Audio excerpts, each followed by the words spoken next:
by Jeff Enriquez. Follow me on Twitter at Jeff Enrique. Hurricane Maria, a Category 4 storm on landfall that was the strongest to hit Puerto Rico in 90 years, inflicted less damage to Arecibo Observatory than earlier reported. Repair costs, however, are expected to complicate the radio telescope's already precarious source of funding, raising further doubt about the future of the historic facility. Despite the initial reports of significant damage, it turns out the damage is not anywhere near as serious as we thought, said Ralph Gong, Deputy Division Director for the National Science Foundation NSF Division for Astronomical Sciences, according to Space News. The instruments confirmed damaged include a 30-meter 98.5-foot suspended line feed antenna for one of the radar systems, which was operated at a frequency of 430 MHz and used for atmospheric studies. It fell down and damaged 30 panels out of the 40,000 panels that make up the main dish of the 305-meter 1,000-foot radio telescope. A secondary 12-meter 40-foot dish used for very long baseline array VLBA studies was found to have sustained minimal damage, contrary to initial reports suggesting it was destroyed. As a result of the relatively intact Arecibo Observatory infrastructure, the observatory is currently being used as a search and rescue hub by FEMA.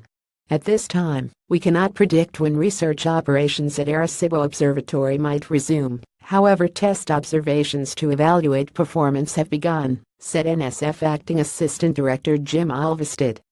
Amid the ongoing humanitarian crisis in Puerto Rico following Hurricane Maria, Arecibo's staff, who hunkered down as the storm pummeled the island, posted a message on Facebook saying they and the facility are still standing. All the staff and their families that sheltered at the observatory are safe, said Nicholas White, Senior VP of University Space Research Association USRA, which helps run the observatory, reported Sky and Telescope. We have contact with most staff who are off-site, though a few still remain to check in. Given the difficulties with communications on the island, this is most likely the reason. Arecibo Observatory, which was surpassed last year by China's 500-meter aperture spherical telescope, fast as the world's largest single-dish radio telescope, has a well-earned reputation in astronomical research since it opened in 1963.